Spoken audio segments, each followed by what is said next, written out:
I didn't ask for a promotion. I didn't demand a corner office. I asked for a 5% raise after 3 years of overtime, weekend work, and missed holidays. 5%. That's what it took for my boss to laugh in my face. The sound of it, his laughter, still echoed in my head as I sat frozen across from him. My hands were clenched in my lap beneath the conference table. I had rehearsed my pitch for days. I'd even printed charts showing the revenue increase from the client accounts I managed. I wore my best blazer and a calm smile, but nothing prepared me for the dismissiveness in his voice. "Melissa," Darren said, leaning back in his chair like he was settling in for entertainment. "If you want more money, get a job elsewhere." He chuckled as if he had made some clever joke. 5%, he muttered again, shaking his head. I smiled politely, though my heart was thudding. "Thank you for your time," I said quietly. I gathered my papers with steady fingers, though inside something broke. Not my confidence. That was long gone. Something deeper. Like the final crack in a foundation that had been crumbling for years. I'm Melissa Carter, 32, Senior Account Coordinator at Jennings and Rowe Marketing. And until that moment, I'd always been the kind of employee bosses said they could rely on. I never missed a deadline. Took the messiest clients and made them happy. Stayed late, came in early, never complained. And I'd asked for a raise once. Just once. I walked back to my desk. Not even an office, just a corner space by the copy machine. And stared at my screen. My coffee was cold. My inbox was full. Another project had been dumped on me that morning, because Melissa gets things done. They always said that like it was a compliment. Before I go any further, I want to ask those of you watching, have you ever been in a situation like this, where loyalty felt one-sided? Let me know in the comments. And hit that like button if you've ever stayed too long somewhere that didn't see your worth. It helps more people find this story, because what happened next might help someone else find their voice. That night, I stayed late. Again. Finishing a campaign presentation for a client Darren had forgotten about. When I finally left the building, it was nearly 9 p.m. The parking lot was empty except for the same 3 cars always left behind. Mine, the cleaning crew's, and Darren's. I sat in my car for a long moment, watching the building. The same glass windows I'd looked through every day for 3 years. And I thought about the time I spent trying to prove my worth, as if worth needed to be earned through exhaustion. Then I did something I hadn't done in years. I opened LinkedIn. The message icon had a red notification. I tapped it. "Melissa, if you're ever open to a conversation, we'd love to chat. Your work with Carrington Corp didn't go unnoticed." It was from Emily Saunders, VP of Strategy at Kensington and Wells, our biggest competitor. The message was 2 months old. I stared at it, my finger hovering. Darren's voice echoed. "If you want more money, get a job elsewhere." I replied, "Hi, Emily. Thank you for reaching out. If you're still interested, I'd be happy to have that conversation." Her response came 5 minutes later. "Let's talk tomorrow. I'll call you at noon." I sat back in my car seat, adrenaline rising like I'd done something rebellious. But all I'd done was respond to an offer, an open door. The next morning, I arrived at work at 8:15. Darren walked in at 10:03. He gave me a wink and said, "Still here, Melissa?" "After all that drama?" I smiled back. "Of course, I've got a full day ahead." He didn't know I'd be taking the call that would change everything in 3 hours. I returned to my desk, opened the Carrington file, and started typing the final report I'd promised by Friday. Not because I owed it to him, but because it was mine. My work, my name on every line. At 11:59, I stood up and walked to the empty break room, closed the door, sat down at the small round table where people left forgotten bagels. At 12 o'clock sharp, my phone rang. "Melissa, this is Emily." And just like that, the next chapter of my life began. With one phone call, one open door, one boss's arrogance too blind to see value staring him in the face. I didn't know it yet, but the next 48 hours would reshape everything. "Melissa? This is Emily." Her voice was warm, confident, the kind of voice you instinctively trust. I straightened my posture without realizing it. "Hi, Emily. Thank you for calling. I've followed your work since the Carrington project," she said. "That campaign changed the game. The targeting logic, the conversion boost. It was surgical." I blinked. Darren had taken full credit for that project. At the client meeting, he hadn't even mentioned my name. I'd done the research, built the framework, ran the A/B tests until the numbers made sense. But the client only knew his. "Thank you," I said carefully. "Let's get to the point," Emily said. "We want you here. You're not just talented, you're underutilized. And I know what that feels like." That last part, "I know what that feels like," hit deeper than I expected. "What's the role?" I asked. "Senior campaign strategist. You'd lead your own team. Salary's 35% higher than your current one, with bonuses, profit sharing, and full creative freedom. We don't micromanage talent here."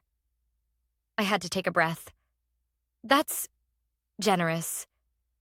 "It's fair," she said firmly. "Fair for what you bring to the table. I already ran it by HR. If you want the job, it's yours. But I need an answer within 24 hours. 24 hours? I was expecting a drawn-out process. Interviews, vetting, negotiations. But they already knew my worth. From the outside. Something my own boss never even cared to learn. "I'll call you tomorrow," I said. "Thank you." After I hung up, I didn't move for a long time. Just stared at the break room fridge humming beside me. Somewhere down the hall, Darren was probably cracking jokes over lunch about how needy employees were these days. At 12:30, I returned to my desk and found another task waiting. Urgent, of course. "Can you take care of this?"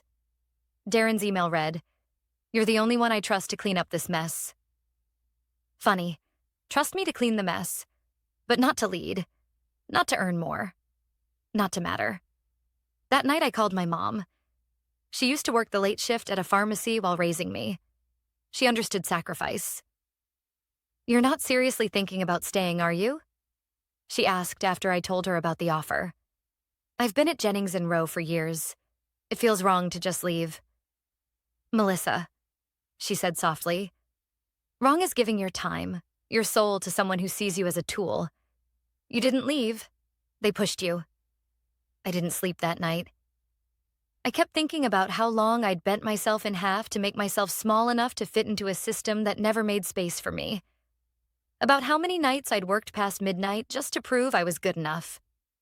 The next morning, I got up early, made fresh coffee, and sent one message. "Emily, I'm in. Let me know the next steps." Her reply came instantly. "Welcome to the team. We'll send over the formal offer and onboarding package by noon." I stared at those words. Welcome to the team. I hadn't heard that since my first day at Jennings & Rowe. And even then, it was said half-heartedly by an overworked receptionist. But now it meant something.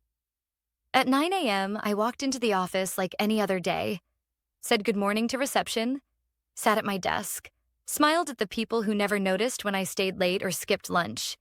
But inside, I was different.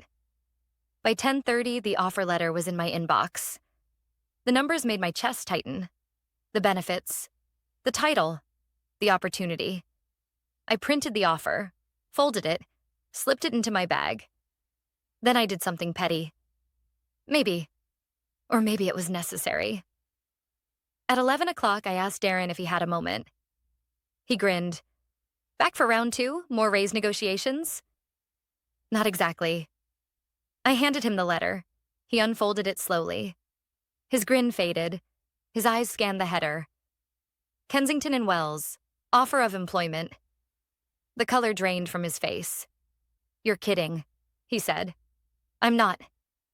But they're our biggest competitor, yes."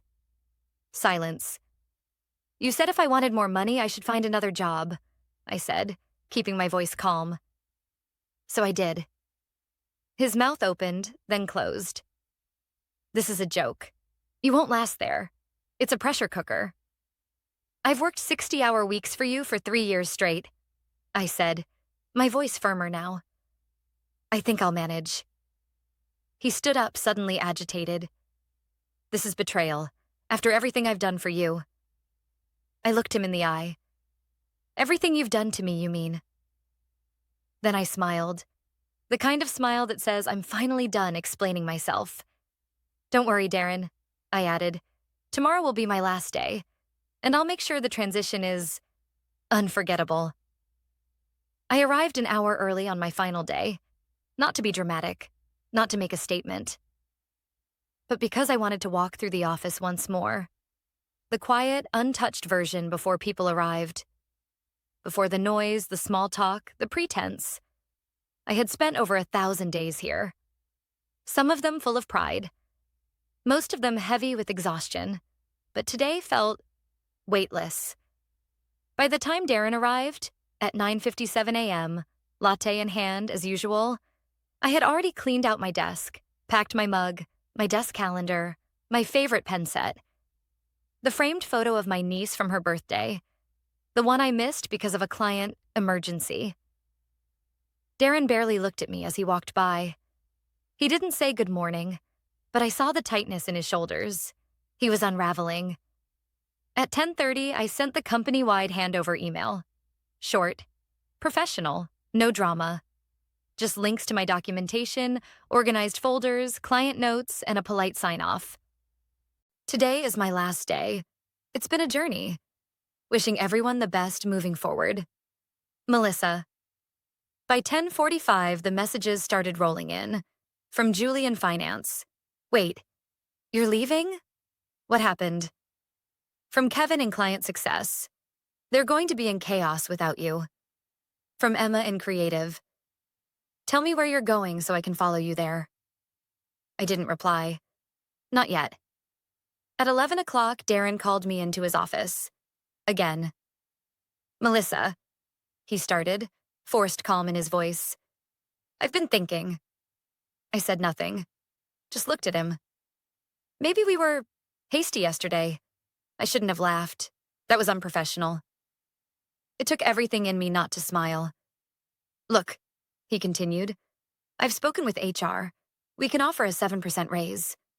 Retroactive to January, I raised an eyebrow. It's a good offer, he added. Fair. Shows how much we value you. You value me now that I've got one foot out the door. I folded my hands. I appreciate the gesture, Darren, but I've already accepted another offer. He frowned. That doesn't have to be final. You haven't even left yet.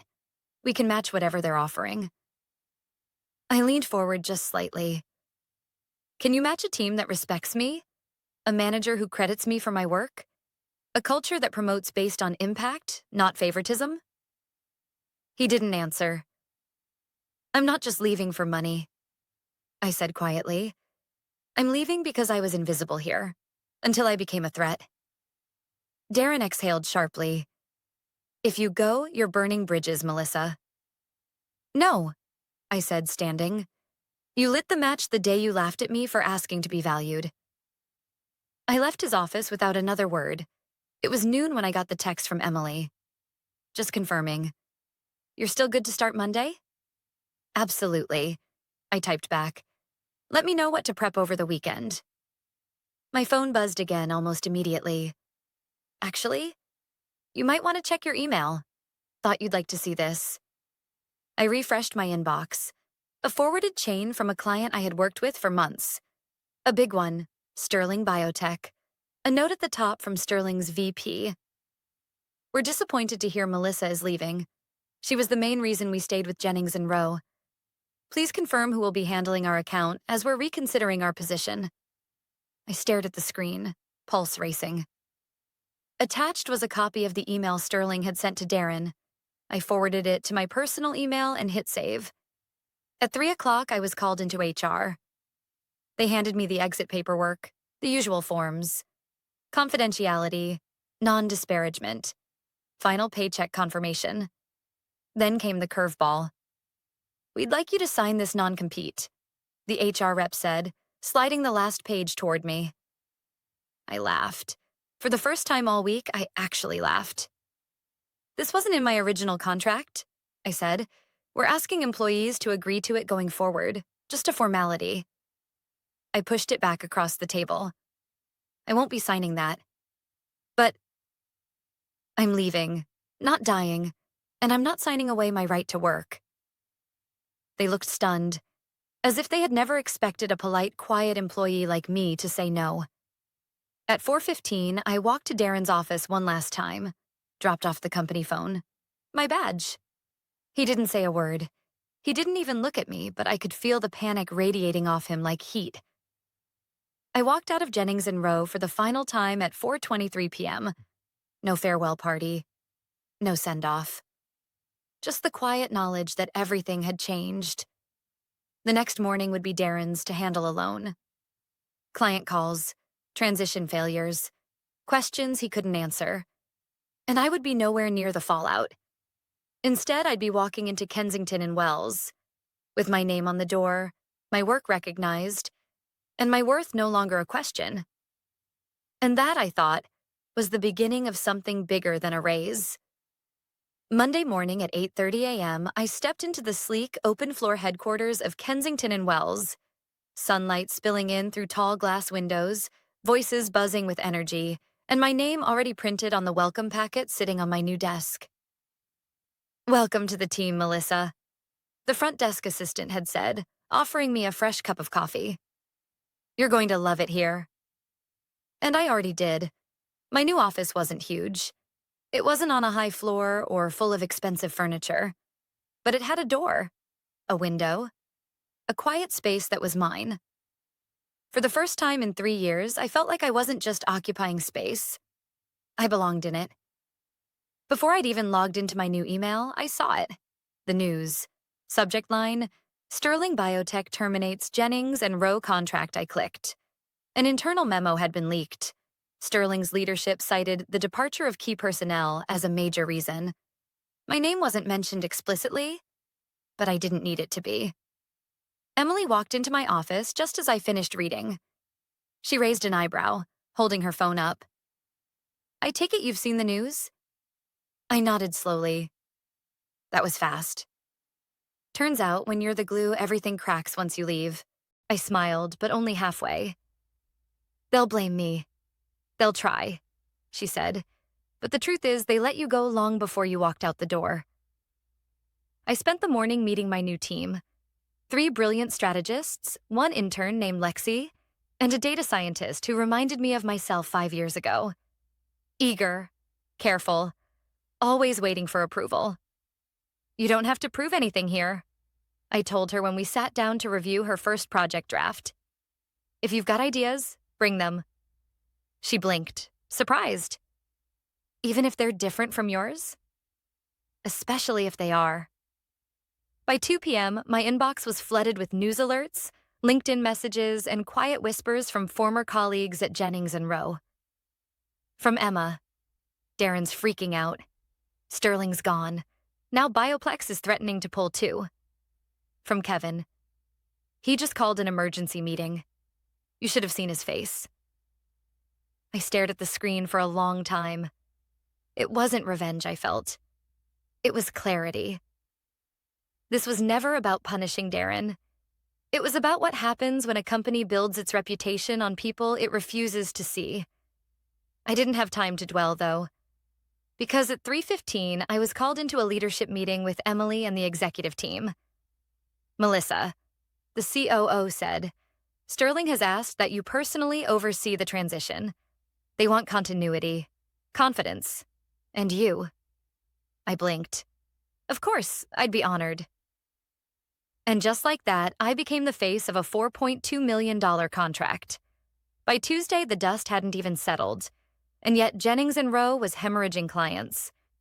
3 accounts had paused campaigns. 2 had requested exit clauses. I watched it unfold, not with glee, but with a strange sense of inevitability. This is what happens when leadership forgets that loyalty is earned, not owed. That afternoon, I got a message from Julie in finance. HR just announced layoffs. They're starting with account support. "Everyone's blaming you, Melissa." I stared at that message longer than I wanted to admit. I typed. Deleted. Typed again. then finally responded, "I'm sorry they're going through that. But I didn't cause this. They did, when they chose to ignore what their people were worth." I sat back in my chair, overwhelmed by a mix of pride and guilt. Pride in my decision. Guilt for the people who were now facing the fallout. That night, I couldn't sleep. I thought about Lexi, about Emma and Kevin, about the people I used to eat lunch with at that sticky cafeteria table while Darren sat in steakhouse boardrooms taking credit for our work. And I thought about the cost of standing up. It wasn't just mine. The next morning, Emily knocked on my door. "I wanted to talk to you about something," she said, sitting down. "We're expecting more resumes from Jennings and Rowe, people looking for a place to land." I figured. "I'd like you to help us review them," she said, "especially for the Sterling team. You know who the strong ones are? Who deserves a second shot." I felt something shift inside me. Power, not for revenge, but for restoration. "I'd be honored," I said. As she stood to leave, she paused. "Oh, and Darren reached out." I blinked. "What?" "He sent a message through the contact form on our site, asked for a meeting, said he'd like to consult for us, share insights about the client landscape." I let out a short breath. "What did you say?" "I said we already have the insight we need." Emily smiled. "Her name is Melissa." 3 weeks after my first day at Kensington and Wells, I stood at the head of the Sterling project team's strategy table, pointing to projected ROI graphs that made even the most skeptical execs lean forward. Every metric had gone up since the transition. Client satisfaction, deliverables met early, new campaign reach. My team delivered. Not because they feared me, but because they were heard, respected, trusted. And for the first time in my life, I was the one guiding the room. Not quietly, not from behind the scenes, but as a name on the report, a face in the pitch. Recognition felt strange, like walking into a new version of yourself you didn't know existed. Still, it came with a weight I hadn't expected, because while my star rose, Jennings and Rowe continued to unravel. By now, the layoffs had reached middle management. Word spread that Bioplex and Marintech had pulled out. Nearly half the office had been let go. The rest were living in constant fear. And my name was still on their lips. One afternoon, I received an email from Emma. She had always been the quietly brilliant designer who never got credit for her best work. "Melissa, they cut my whole team yesterday. I don't know what I'm going to do. I've never worked anywhere else. I just wanted you to know. I'm not mad. You did what we all wish we had the guts to do." That one stung more than I expected. I forwarded her portfolio to Emily. Within 2 days, Emma was being interviewed by our design director. But it wasn't just Emma. Over the following week, I quietly compiled a list of people I used to work with. Ones who stayed late, delivered under pressure, lifted others up even when they weren't lifted themselves. People like Julie, Kevin, Marcia from QA, Antonio in IT. I knew who deserved more, and I knew how to find them. It became a side mission. Every night after work, I combed through LinkedIn profiles. Every lunch break, I opened old Slack messages and client feedback logs. I remembered who made the machine run while Darren played executive. And one by one, I found ways to bring them here. Or at least try. But not everyone wanted to come. Some ignored my messages. Some replied politely with, "Thanks, but I'm not ready to leave the past behind." One message stayed with me longer than I'd like to admit. It was from Patrice, former accounting lead. "You got your promotion by watching the house burn after you left. Don't act like a hero now." I saved it in a folder I'd started called The Cost, because that's what it was. The cost of getting what you're worth when the system was built to keep you quiet. A week later, Emily and I presented the Talent Recovery Initiative to the board. It was a formal proposal to prioritize displaced Jennings and Rowe staff in our hiring pipeline. Training programs, referral bonuses, partnership with a career services firm. We'd even offer consulting positions to those nearing retirement or in career transitions. "You're sure this is the right move?" one board member asked. There are former competitors' people. Some might carry bad habits. Emily answered before I could. They were never the problem, she said. They were the solution their leadership failed to see. The board approved it unanimously. By the end of that month, 14 former Jennings and Rowe employees had joined us. Emma was promoted within 2 weeks. Antonio rebuilt our internal comm systems in record time. Kevin designed a new feedback loop that improved client response time by 30%. And the culture? Stronger, humbler, real. One morning, as I walked into the building, I saw a familiar face in the lobby. Darren. He looked like a ghost of himself. Thinner, paler, carrying a worn leather briefcase and a nervous smile. He stood up as I approached. Melissa, he said, voice tight. I'm not here to cause trouble. What are you here for? I asked, keeping my distance. They're saying you're hiring former J&R people. I need work. I've got a family, a mortgage. You know how this industry works. Once your name's attached to failure. He trailed off, waiting. I didn't speak for a moment. Then I said, I'm not in charge of executive hiring. I'll take anything, he added quickly. Consulting, training, even admin. I looked at the man who once told me I was replaceable, now standing in front of me, asking for a second chance. You said I burned bridges, I reminded him. He looked down. Turns out I was the one holding the matches. I didn't say yes. I didn't say no. I just told him I'd pass along his resume. As I walked away, I realized something important. I didn't need to destroy him to win. He'd done that to himself. I just stopped trying to prove I belonged in a place that never saw me. 6 months had passed since I walked out of Darren's office for the last time. In that time, Jennings & Rowe lost 4 major clients, laid off over 60% of their staff, and quietly pulled out of 2 national campaigns. Rumors circulated about a potential merger. Others whispered about liquidation. I didn't watch with joy. I didn't watch with guilt either. I just observed, detached, like watching a familiar house fall in on itself, knowing you tried to fix the foundation, but no one listened. My life looked very different now. I had an office with a door and a view. A team of people who asked for my input, not my silence. A boss who credited my ideas publicly. A workload that was still heavy, but not thankless. And for the first time in years, I was sleeping through the night.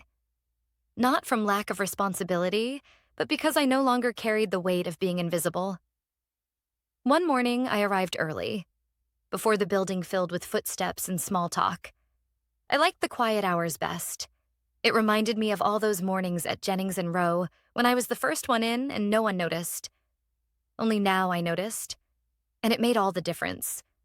I made coffee, opened my inbox, reviewed a campaign brief from one of our junior strategists, Lexi.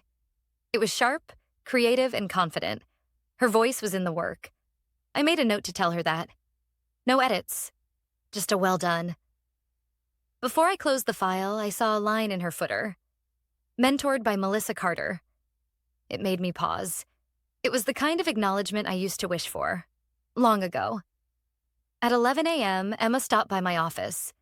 They offered me the lead designer role, she said, eyes wide. I grinned. Of course they did. I'm not sure I'm ready. You've been ready for a while. You're just not used to being seen. She smiled, a little sad.